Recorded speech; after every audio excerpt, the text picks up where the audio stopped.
Hello, class. This is Mr. Pluntz. We are here talking about, the class is Enriched Geometry, Quadratics Review. We are reviewing how to simplify problems with the square root symbol. Okay, let's see here. So the square root of a times b is the square root of a times the square root of b.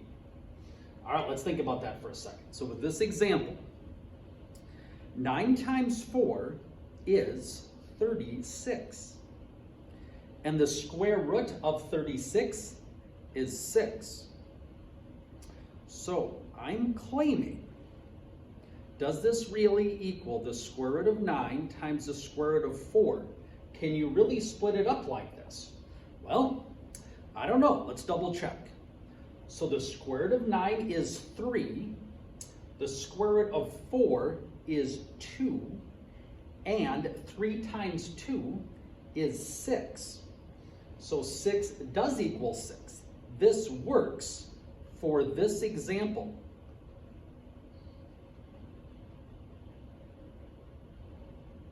Now, we could try many other examples to see if you can really split up square roots, and it will always work. So this is in no way a proof that it always works. This is just an instance that it works, and then you will have to trust me that it always works. Okay, so we're trying to simplify things. So we're trying to split things up using different numbers, or we're trying to split things up using the same number. So we're going to look for doubles. So the square root of 5 times the square root of 5. Okay, 5 times 5 is 5 squared. Now, the square root and the square are opposites of each other, so they, in a sense, cancel. So you're left with 5. So if you have the square root of 5 times the square root of 5, the square roots get canceled, and you're left with 5. And this works for any number. So like the square root of 3 times the square root of 3 would be the square root of 3 squared, which is 3. So hopefully you can remember this pattern. So if you have something like the square root of 47 times the square root of 47, which you probably won't run into a number that big, but you'll realize that that's just 47. And you don't really have to figure out what 47 times 47 is, that big number, because then if you square root it, you get back to where you started. Okay, so that's the type of things we're looking for. So we're trying to break down numbers we're trying to break down bigger numbers like 90 into smaller numbers. So we're looking for a double or a number that we can take the square root of. Okay, so let's think of some numbers we can take the square root of. So this is x, and below it we'll write the square root of x. All right. So if x is 4, the square root of 4 is 2. If x is 9, the square root of 9 is 3. So these are numbers that we can take the square root of. So the next number that we can take the square root of is, well, let's see. The square root of it would be 4, so then this number would be 16. The next number, the square root of it, would be 5, so that number would be 25. Then 36, 49, 64, 81, 100, 121, and 144.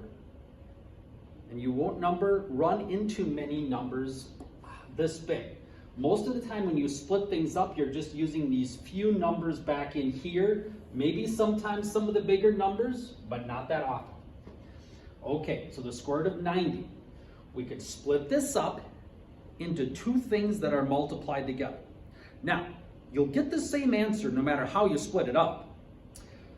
So, I would start with Oh, whatever comes to mind, possibly 10 times 9. Okay, now, can you take the square root of either 10 or 9? Actually, I don't think I'm going to write it like that. I'll just write it like this. 10 times 9. Okay, the square root of 9 is 3. So that comes out. So that's a 3. So now you have 3 square root of 10 left. Now we can think, are we done? 10 is 5 times 2. You can't take the square root of 5 or the square root of 2, so we're done there. Now, if you'd split it up differently, you would still get the same answer. So the square root of 90, you probably would have thought of 10 times 9 right away, but you could have thought of like 5 times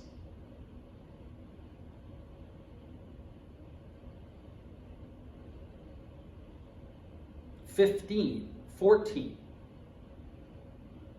17, 18, 5 times 18. You could have thought of, I won't worry about that. Okay, 60, 10 times 6. Okay, you can't take the square root of either of those numbers, so we'll keep going. 10 is 5 times 2, and 6 is 3 times 2. Oh, we've got a double. 2 times 2. So the square root of 2 times the square root of 2 is 2. That comes out. And we're left with 2 square root of 5 times 3. You can't take the square root of 5 or the square root of 3 or break them down. So then we'll multiply them together for our final answer and get 2 square root of 15. Now, 2 times 2 here is 4. So if you thought of a different way to break it down, you could have saved yourself time. So the quicker way to break it down would have been using a 4. So 4 times what is 60? 4 times 15 is 60. And then the square root of 4 is 2.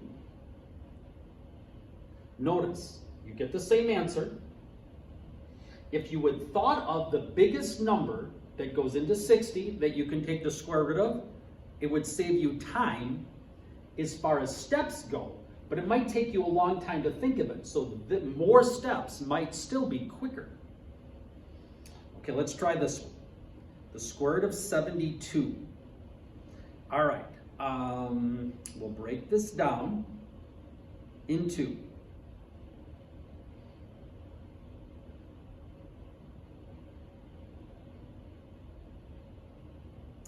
let's see, what goes into 72? Half of 72 is 36. It's even. So should we use 36 times 2? Maybe we'll try that. 36 times 2. Oh, the square root of 36 is 6. So it's 6 root 2, and we're done?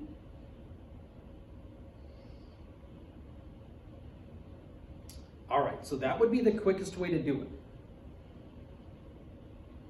All right, now let's see what else we've got here.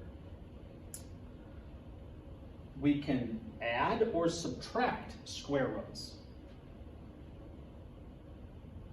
Okay, so this one, 5 square root of 10 minus 3 square root of 10.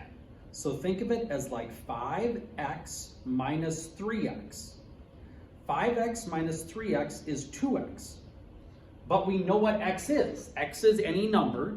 That's what it stands for, like the square root of 10. So 5x minus 3x is 2x, so 5 square root of 10 minus 3 square root of 10 would be 2 square root of 10. Okay, this problem, it's kind of like this is 2x minus y. These are different, x and y. So we can't subtract them right now. So what we're going to do is try to get like an x and an x, the same base.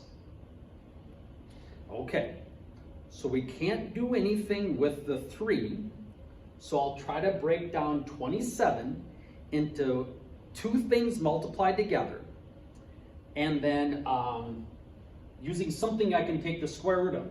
So we're trying to break it down using like a 4, 9, 16, some of these smaller numbers. So 9 times 3 is 27. Now the square root of 9 is 3. So I have 2 square root of 3 minus 3 square root of 3. Notice, these are the same, square root of 3 and the square root of 3. And I'm not surprised, because if I can't get these to be the same, I couldn't subtract them into one thing, and it would have been a boring, kind of pointless problem. So it's not shocking that these are the same.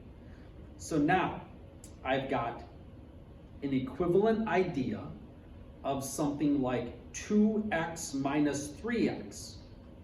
So 2 minus 3 is -1. And that number is written for emphasis, not necessity. So here, 2 minus 3 is -1. And again, that's there for emphasis, not necessity. So my final answer is negative the square root of 3. Interesting. Okay, so here are your practice problems to try. So you're trying to simplify these completely. So you want the smallest number under the root sign as possible. All right, and then you've got some adding and subtracting problems down here to try. And the answer key is provided. So double check that you're doing things correctly and make sure you're showing some work. So some of these problems you may be able to do in your head once you get good at them. But since it's the first time we're trying this, and hopefully some of the square roots looks vaguely familiar, but since it's the first time we're doing this year, you are required to show work. Thank you, and good luck.